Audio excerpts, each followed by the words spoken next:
चलिए तो हम देखते हैं फॉर्मल आवेश का फॉर्मूला क्या होता है। फॉर्मल आवेश बराबर होता है अकॉर्डिंग टू योर डेफिनेशन मुक्त परमाणु में संयोजी इलेक्ट्रॉन की संख्या माइनस 1/2 आबंधी इलेक्ट्रॉनों की संख्या माइनस अनाबंधी इलेक्ट्रॉनों की संख्या।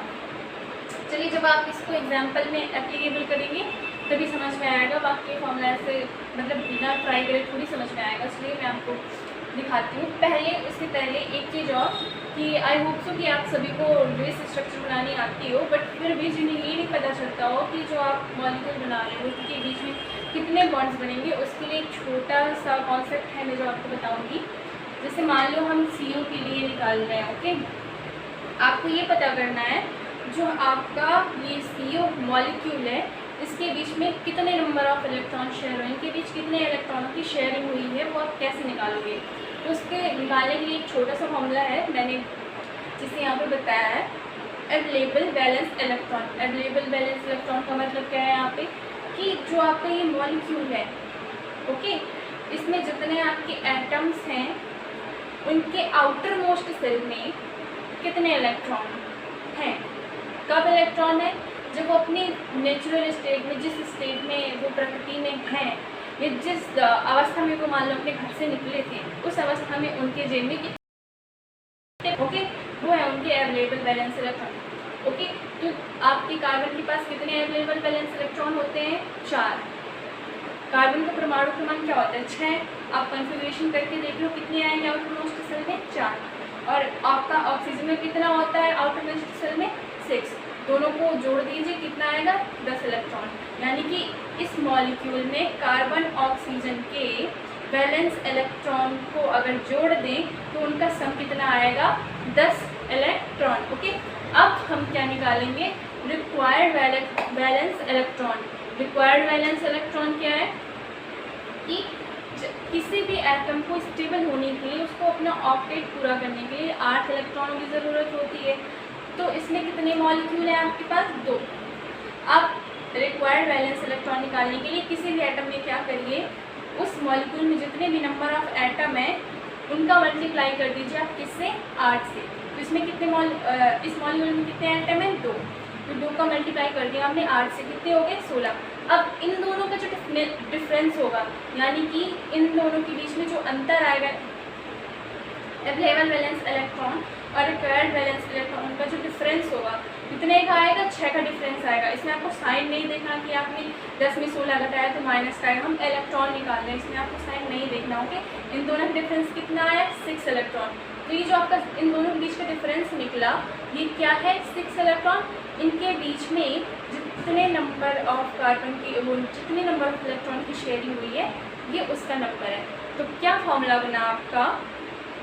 Difference between available valence electron and required valence electron is equal to number of shared electron. अब आपको बॉन्ड निकालने हैं। ओके, ये आपकी नंबर ऑफ इलेक्ट्रॉन है तो आप 6 को 2 से डिवाइड कर दीजिए तो आपके नंबर ऑफ बॉन्ड आ जाएंगे।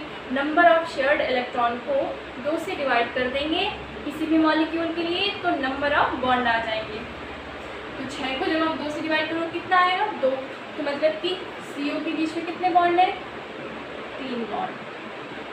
कितने इलेक्ट्रॉनों की शेयरिंग हुई है? 6, क्योंकि एक बॉन्ड में 2 इलेक्ट्रॉन होते हैं। 1 2 3 4 5 6 और बॉन्ड कितने? 3। ओके, अब इस तरह से लुईस स्ट्रक्चर में आपको पता चल रहा है कि आपको कितने नंबर ऑफ बॉन्ड बनाने हैं। ओके, चलिए अब हम इस फॉर्मूला को अप्लाई करते हैं एग्जाम्पल में। सबसे पहले एग्जाम्पल हमने लिया है O3। O3 को सबसे पहले आपको लुईस स्ट्रक्चर बनानी आती है और आप BSc कर रहे हो तो आपको डेफिनेटली लुईस स्ट्रक्चर बनानी तो आती ही होगी, क्योंकि आपका ये 11th में है केमिकल बॉन्डिंग नाम का चैप्टर, उसमें आपने पढ़ा ही होगा।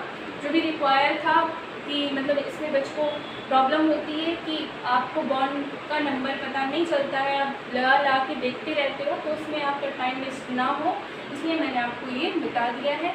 आपको बनानी आती होगी, सबसे पहले लुईस स्ट्रक्चर बनाओगे आप, फिर उसमें आपको चार्ज निकालना है। तो कैसे निकालेंगे आप? मैंने यहाँ पे इनको एक नेमिंग दे दी है। इसको A बोला है इस वाले ऑक्सीजन को, इस वाले ऑक्सीजन को B और इस वाले ऑक्सीजन को C। तो हम सबसे पहले फॉर्मल चार्ज निकालेंगे ऑक्सीजन नंबर ए पर, जिसके आपने ए नेम दिया है। तो formal charge on A is equal to क्या है फॉर्मूला कि ये जो ऑक्सीजन है हमारा फ्री स्टेट में, इसके वैलेंस शेल में कितने इलेक्ट्रॉन होते हैं? 6 होते हैं ना। 8 इसका परमाणु क्रमांक होता है।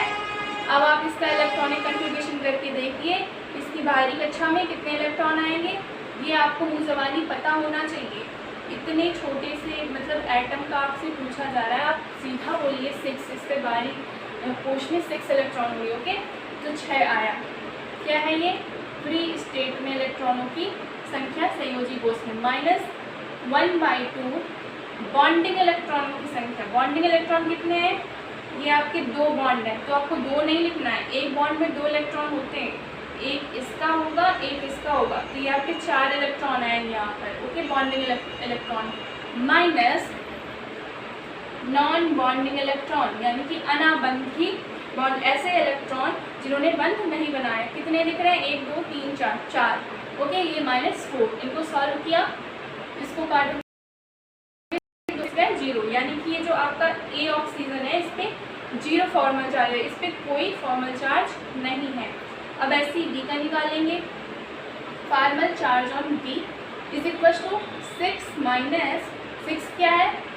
मुक्त अवस्था में ऑक्सीजन के बाहरी कोश के इलेक्ट्रॉनों की संख्या -1/2 बॉन्डेड इलेक्ट्रॉनों की संख्या, आबंधी इलेक्ट्रॉनों की संख्या। कितने बंध बना रहा है? 3। कितने इलेक्ट्रॉन हुए? 6 × 6 माइनस अनाबंधी इलेक्ट्रॉनों की संख्या। इसके अनाबंधी इलेक्ट्रॉन कितने हैं? ये 1 ये 2। ओके, तो 6 - 5 = +5, यानी कि इसकी चार्ज कितना आ रहा है? +1 का। ओके, एंड अब तीसरे ऑक्सीजन एटम पर फॉर्मल चार्ज निकालेंगे। फॉर्मल चार्ज ऑन सी, इसके बाहरी कोश में ऑक्सीजन की संयोजी कोश में कितने इलेक्ट्रॉन है? 6 -1/2 बॉन्डेड इलेक्ट्रॉन। बॉन्डेड इलेक्ट्रॉन कितने हैं हमारे पास? यहाँ पे सिर्फ 2 ही है, ये 1 ये 2। ओके, × 2 और -6 क्या? जो यहाँ पे बॉन्डिंग में जिन्होंने पार्टिसिपेट नहीं किया। तो आंसर कितना है आपका? -1। ओके, चलिए अब हम N3- का फॉर्मल चार्ज निकालेंगे।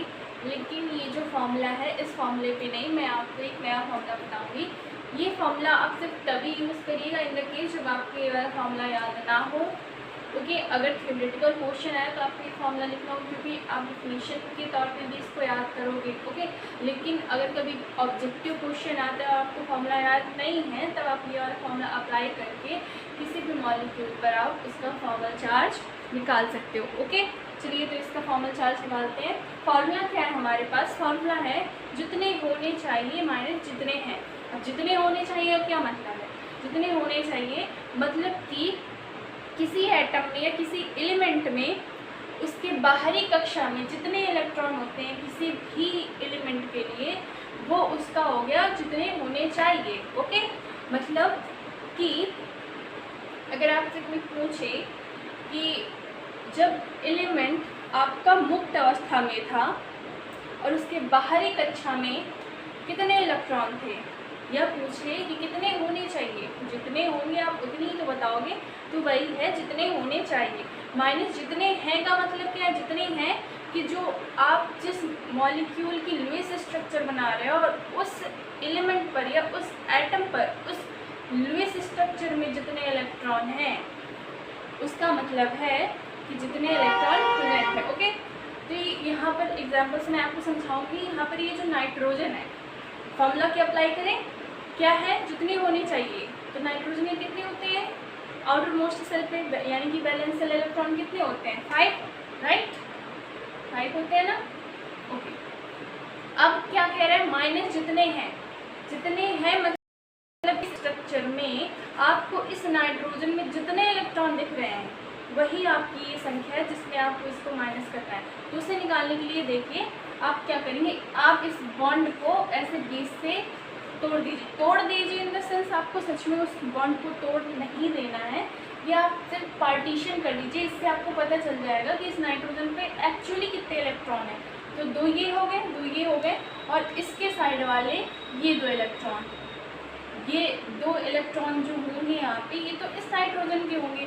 तो इसलिए मैंने कहा यहाँ बी से पार्टीशन कर दीजिए ताकि आपको ईजिली पता चल जाए कि आखिर इस नाइट्रोजन के पास कितने इलेक्ट्रॉन हैं। तो कितने दिख रहे हैं, 1 2 3 4 5 6, तो -6 कर दीजिए। तो कितना चार्ज आएगा इस नाइट्रोजन पर, -1।